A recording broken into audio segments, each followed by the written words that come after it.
What's Even that? when you were a little child, we had you take any money that you earned. We didn't give you an allowance. We made you do chores. We made you do things. And if you were working for our company, we would create new ways that you could do something. Maybe it was filing. As soon as you could learn your numbers, you could file stuff under the right address. And we taught you to reconcile accounts. I think you were like 3 years old, Devin. And Possibly. I know Ethan, I think, still has the baby food jars that Lila and our creative self all painted up and made pretty. Did we teach you to save money and hold it for the long term? And what was the lesson behind putting money into those jars, Ethan? Well, I know Mom had taken that idea from, what was it, T. Harv Harv. Eker? Yep. Yeah, Harv, with the ideas. I think there were, what, 5 jars? There was fun, there was long-term savings, there was the financial freedom or the business account, the give jar. I feel like I'm missing one, but those are some So of what them. was the point? Was it to get you to save money for the long term or No, to it would, separate it into where we expected you to spend it?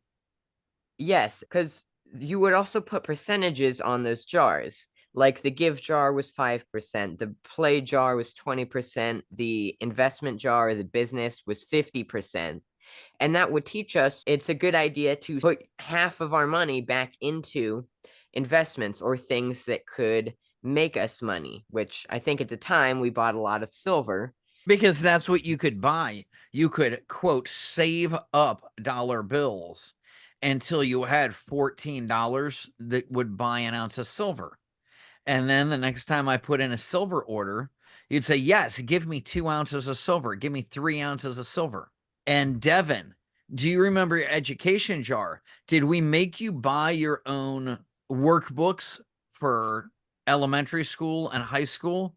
What did you do No. with your education jar?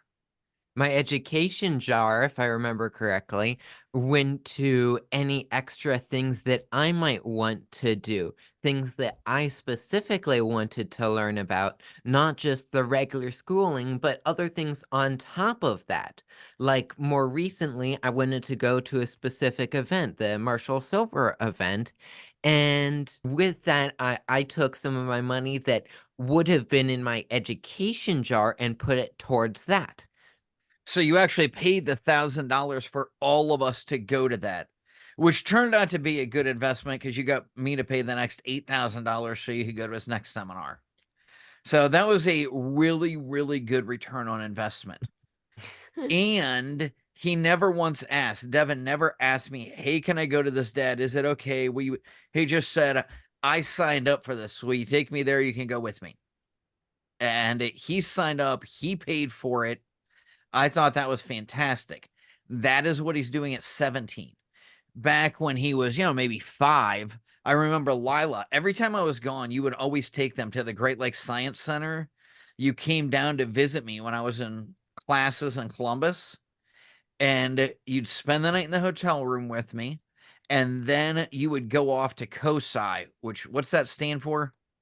Science Institute is the Columbus something. Yeah, I don't remember what it stands So for you anymore, took but it him to was a these science sciencey museum. places, and Yeah. you probably paid the admission, but you made him pay for a little bit so he got the idea that maybe it was buying a science-like game or something that he wanted, and he was spending his education money on something fun that he really enjoyed going to one of these places.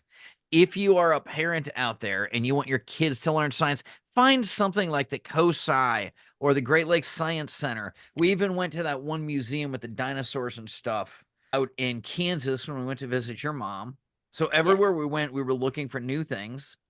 And if you watch the pet video on YouTube, then you will see one of the children laying underneath this huge fake spider. That They was had a me. blast there. That was Ethan, of course it was. This is what we have taught them. Of course you should save money. You should not spend every penny you get when it comes in. And yet, your long-term goal should never be to have money sitting in the bank. You put it there until you have enough to put a down payment on another house or to buy a car. And then you evaluate, Is it smarter for me to pay cash for my truck, or is it smarter to use that as a down payment on an asset and let the asset buy my truck for me? Actually, we're going to ignore my truck because my company bought it for me. That was just a good tax move that year. But when I wanted to buy my European sports car, I went out and bought a mobile home park and waited, worked my butt off getting it to cash flow over the next few months. And then it was throwing off enough cash flow. So the down payment that could have paid cash for my sports car, I spent all of that and more on the mobile home park.